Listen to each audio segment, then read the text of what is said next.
फल की कामना के लिए जब हम शंकर को बेलपत्र चढ़ाते हैं, शिव जी को हम जब बेलपत्र समर्पित करते हैं, तो आपको कथा में प्रथम में बताया था कि मान लो ये शिवलिंग है और ये गोल जलाधारी है जहां शिवलिंग रखा हुआ है, और जहां से पानी गिरता है ये स्थान, भगवान का संपूर्ण परिवार, शंकर पार्वती के पूरे 13 बच्चों का परिवार इस पूरे शिवलिंग पर विराजमान है।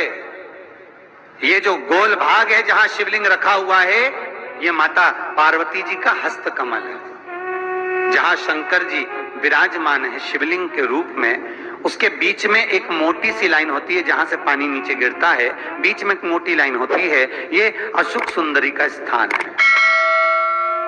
जहां से जल नीचे गिर रहा है उसके राइट भाग में श्री गणेश जी का स्थान है और लेफ्ट भाग में श्री कार्तिकेय का स्थान है। शंकर भगवान के ऊपर जो जल की धार लगती है, बूंद बूंद पानी जिस जल पात्र से नीचे गिरता है, जिस गंगाधार से नीचे गिरता है, उस पात्र से जो जल नीचे गिर रहा है, जो बूंद बूंद पानी शिव पर समर्पित हो रहा है, ये शंकर जी की 5 बेटियों का स्थान है।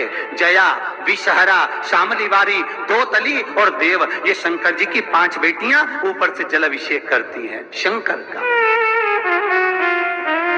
महाराज, तो बेलपत्र चढ़ाने के कुछ स्थान शिव महापुराण वर्णन करती है। महाराज, बेलपत्र चढ़ाने का सबसे पहला स्थान है भगवान शंकर के मंदिर में। जब हम पहुंचते हैं तो पहला बेलपत्र जो शंकर भगवान का जल नीचे गिर रहा है उसका राइट भाग है, वहां बेलपत्र समर्पित करा जाता है। दूसरा बेलपत्र शंकर भगवान का जो लेफ्ट भाग है कार्तिकेय, उस पर बेलपत्र समर्पित करा जाता है।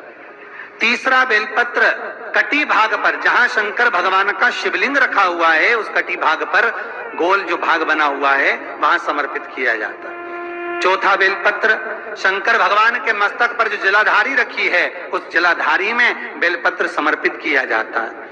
पांचवा बेलपत्र शंकर भगवान के शिवलिंग पर समर्पित करा जाता है। छठा बेलपत्र अपने हृदय चित्त को धारण कर कर बेलपत्र को गीला कर कर बीच की पत्ती पर शहद लगाकर भगवान शंकर के शिवलिंग पर लगाया जाता है अपनी कामना कर कर। और 8वां बेलपत्र श्री नंदी जब आए तो नंदी को समर्पित करा जाता है। और 9वां बेलपत्र भगवान शंकर की चौखट पर राइट भाग में समर्पित कर कर अपने घर को जो व्यक्ति चला आता है उसकी मनोकामना